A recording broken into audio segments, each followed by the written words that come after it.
Welcome back to another edition of Nexus Connects Us. This one is live from the Medmark studios here in Scottsdale, Arizona.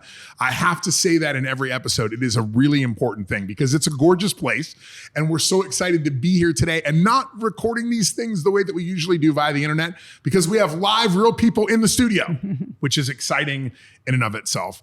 You have met my you've met my two guests on previous episodes. I've got Beth Hammon with me and Lewis Meyers. And today they've got a relationship because they've worked together in the past. So today we want to talk a little bit about SomnoMed. We want to talk a little about the relationship with Nexus. And then we want to get into devices. So today Nexus connects us to SomnoMed.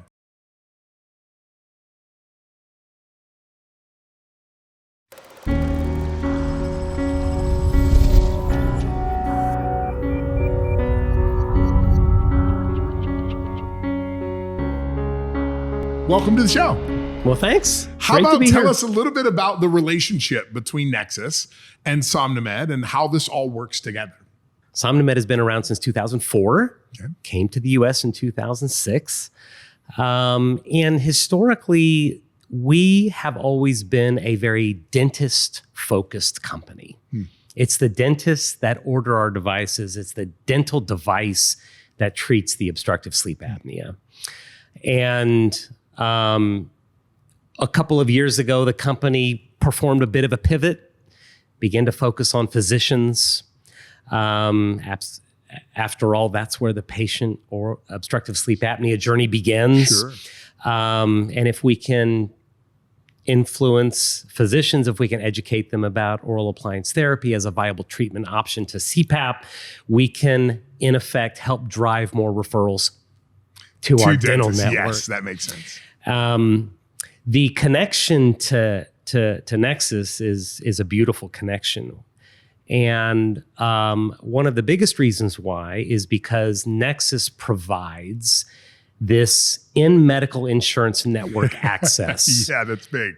That's very difficult for dentists to achieve. It's health insurance that covers this treatment. It's medical, it's not dental insurance. And so oftentimes as dentists come on board with SomnoMed as new customers, they ask, what am I supposed to do with medical insurance? Guide me, help me understand what I'm supposed to do, or am I just supposed to charge cash? Yeah. Getting back to that physician focus, when we're talking to our physicians, they want dentists that are in network. Absolutely. Because they're in network. Sure. It's what their patients want. So if we're going to grow the market, we got to help dentists gain access to in-network coverage. Nexus does a beautiful job of that. They have amazing contracts. And we are able to introduce our dental network to Nexus. Nexus provides them a pathway to bill in-network. And our 7,000 plus dental customers are interested in that. Yeah, that makes a lot of sense. And you don't have to have a secret door. Because we talk about the secret door, right? You've got the secret door between your medical practice and your dental practice at your office. Yeah. So you could wall that up. We can get a drywall contractor over there this week. We can close the whole thing up. But I think it is really, and it's probably, of all the dentists I've talked to on this show that work with Nexus, and all the dentists that I've had conversations with because of this show or because of my own teeth, that's the biggest concern. This medical insurance thing is not something they're used to navigating. It's not as simple as dental insurance is. And there's some risk there too. Yeah. I work in my other consulting firm. We work with medical, companies. And there is a line item on all their P&Ls of how much they didn't get reimbursed for each year. Sure. And I have talked to companies and worked with companies that say, if we could just get it down under like $10 million in losses a year because we didn't do insurance right. You can't afford, who can afford to do that unless you're 50 surgeons and you've got hospitals and facilities. But it is true. Yeah. Medical insurance can be difficult to navigate. And if you don't code it right and you don't do it right the first time, there's a chance you never get reimbursed. Sure. And I mean, we've all have to understand that that's part of playing the game. but you want to mitigate that risk as much as is humanly possible. You want to make sure that you get paid for as many appliances. And I'm sure that's a big piece. The last thing that you want to do is not get reimbursed from the insurance. Absolutely. So that's why you've moved it to a separate practice and really got focused on that. I bet you the people that do your medical billing are very different than the people that do your Absolutely. They're not the same people. Absolutely. And I don't even know that for a fact, but I'm sure it's the case because it is a very different thing. So tell us a little bit about how have you learned to navigate that? You've had to do that sort of feeling around in the dark or from mentors. Yeah. People will call and say, how do I do it? And it's not an easy answer. It takes time, time and relationships. Yeah. So it's been 10 years. And the first few years, we wrote off a lot. Yeah. And I think that's what happens with general dentists. It's really fun until all of a sudden they're writing it all off. Yeah. And all of a sudden it's a very expensive habit or expensive hobby, I should say, to do dental appliances. And so it's funny to see in the 10 years, we went from not getting many referrals from dentists, mostly just from physicians. Now we're getting a lot from dentists. And those dentists are coming to me too. So I'm getting the dentists and I'm getting the dental referrals because they know you can't be good at everything. And if they want to be really focused on their dental practice, it's hard to have that medical piece as well. Some do, but it's tricky. And if you're just a regular doctor, you don't have that's the world you live in, right? You have a team that knows how to do this. If you're a dentist, that's not usually the case. And I think that's one of the things, to your point, Lewis, that's one of the things that really separates Nexus out from everybody else is they've got that ability to do it for you or to handhold you through it, which is pretty valuable because that write-off can get really expensive really quickly. No doubt. Yeah. Let's talk a little bit about devices because you have some here. And are these fitted to you, Beth, or are these nope, these are just models. I was going to say it'd be cool to have you watch you pop one in right now and have to like try to navigate this. But let's talk a little bit about these devices. And I mentioned a little bit in the break here about my experience with some of these devices and some of them being, yes, it's better than a CPAP, but some of them having big metal screws and things in it, and it's like you feel like you're Mr. Roboto putting this in your mouth every night. But some of these are pretty slick. I mean, that device that you have on the right there, let's talk a little bit about that. And maybe, Beth, if you would start, because you're the one that's popping these things into people's mouths. Okay. How many FDA-approved appliances do you think there are on the market right now? Oh, my goodness. FDA approved for obstructive sleep apnea How many? treatment. I Give me a guess. I can't imagine it's very high. It's over 100. Really? 120 or 100. Wow. Okay. So what I try to explain to my patients is, a sleep device is not the same as any other sleep device. There are some that are so cheap and so flimsy and so poorly designed and poorly made, but the dentist is calling it a sleep device. And then there are some that are beautifully designed, milled, well built. They're going to last 4, 5, 6 years. Big difference is often the warranty. If you get a 3 or a 5 year warranty on an appliance, they're going to stand behind their work. Yeah. That's quality. Yeah. So I have tried a bunch of them with my patients and with me, myself, because I never give an appliance to someone that I haven't tried myself. I like to be able to say, this is what I liked about it. This is what I didn't like about it. How many devices are underneath your bathroom? Your bathroom sink? Probably 20. Yeah, right. There's probably 20 different appliances I've tried. Sometimes you get to go visit different ones. Yeah. I love the way I dream with this one. Yeah, but I'm going to show you this one. This one is called the Avant, and this is, I would say, SomnoMed's kind of, wouldn't you say it's the flagship device? The flagship device, but very slim. Yeah. And I see a lot of petite women, and petite women are not going to want to put in a huge hockey puck with metal and all kinds of stuff on it. True. And most women handle this beautifully. And it's very comfortable. It has a soft liner. The lower jaw can move side to side in it, which gives patients a little bit more freedom. They don't feel locked into a position. And it doesn't have to be adjusted separately on each side. So if a device has to be adjusted separately on each side, if one side is a little off, might be okay for a while, but over time, those muscles are going to say, not okay. And a patient's going to come in and say, oh, I'm sore just on one side. I had this happen with mine. One of the screws got a little loose on one side with an early device and that I had. Then you got to balance it again. And after a few times, you don't have to worry about that with this one. This one self-balances, basically. Yeah, that's incredible. So, may I take a look at that really quick? So what I like about this, and I think it's important, and I don't know, we'll bring the camera closer here during the break, but what I think is so interesting about how this works, and I don't think we've ever really talked about it on this show, is that it really is about setting that lower jaw forward a little bit. And it's surprising particularly when you get fitted, and Stan, who's been on the show, fit my device, and he leaned me back in the dental chair and he just kept saying, just keep breathing, until I started going, and he's like, there it is. And then he put a device in that slid my jaw, and it was amazing. Just really quickly to be able to go, I can't make that noise. Mm-hmm. Like, what just happened? Yeah. And we're not talking huge movement here. You barely feel it in your jaw. Yeah, the first couple of days, you might have a little bit of soreness just because your jaw's in a different position. Mm-hmm. But it's sort of shocking how millimeters make the difference in opening up that airway. And I think you're also right. I had somebody that watched this show, a friend of mine, and he texted me afterwards and sent me a picture from Amazon. He's like, is this the device you're talking about? And it was like $12 or something. Like, no, that is not the device I'm talking about. Right? This is, I think the way to think about this is, if your dental professional or doctor suggests a sleep study, probably you're going to get a professional medical grade device. If they don't, and the device I had for years, they just said, here you go, try this. That is not a medical grade device, right? I mean, it might be built in a lab, but really that sleep study, I think, is so important to diagnose it. And then Beth, as we talked about in your last episode, the follow-up care of, hey, let's get you in here. Let's run another sleep study. I'm getting ready this weekend to do another sleep study on mine so that the folks at Nexus can look at my results and say, nah, we need you to change this. We need you to do this a little bit differently. And I think that's just so important. Yeah. The sleep study is an important step in this process.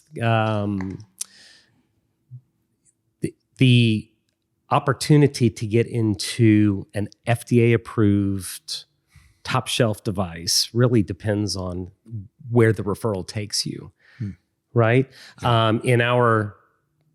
In the past several years of calling on physicians, we've met with a lot of docs who don't know what they don't know, and they're advising patients to go to Amazon. Yeah. Oh my or go to Sure. Walgreens. They don't know what they don't know. Just don't know, yeah. We find ourselves constantly unraveling bad information. Yeah. Well, this isn't covered by Medicare.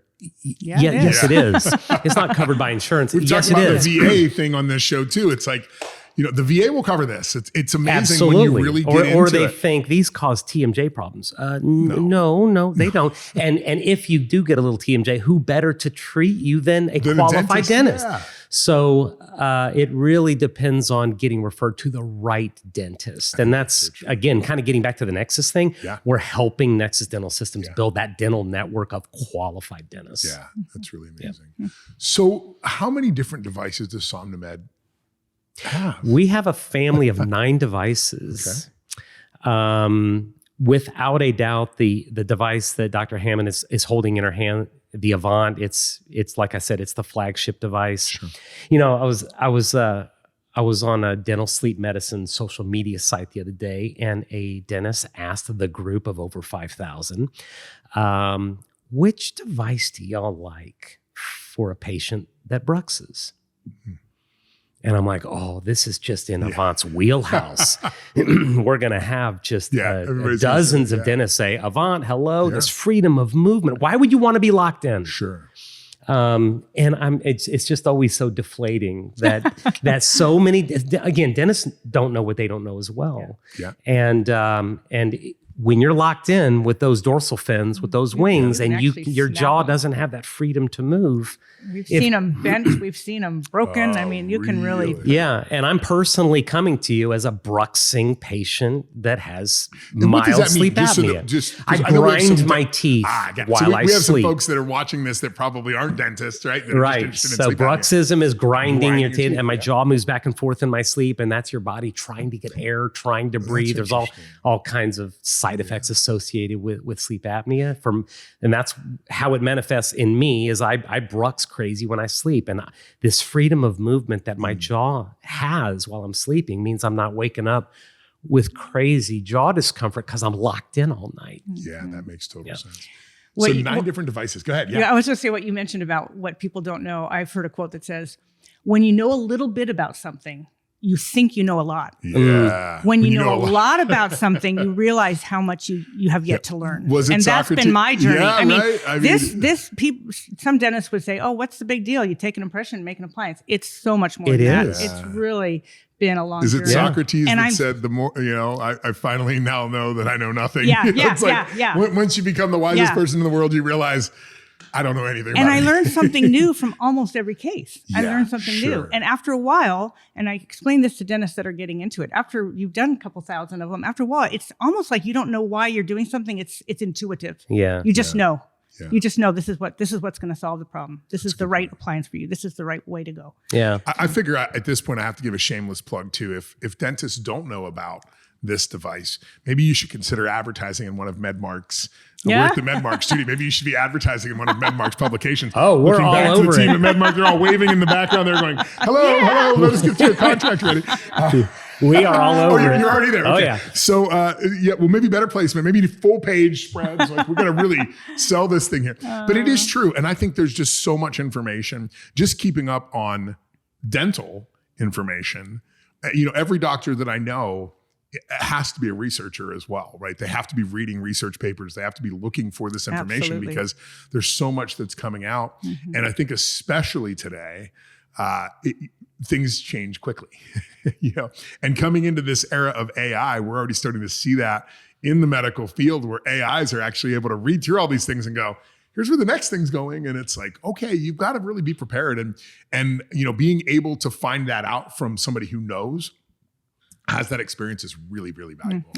I'll tell you something else that's interesting as part of just this whole dental sleep medicine field. Like all medicine, so much is subjective. Yeah.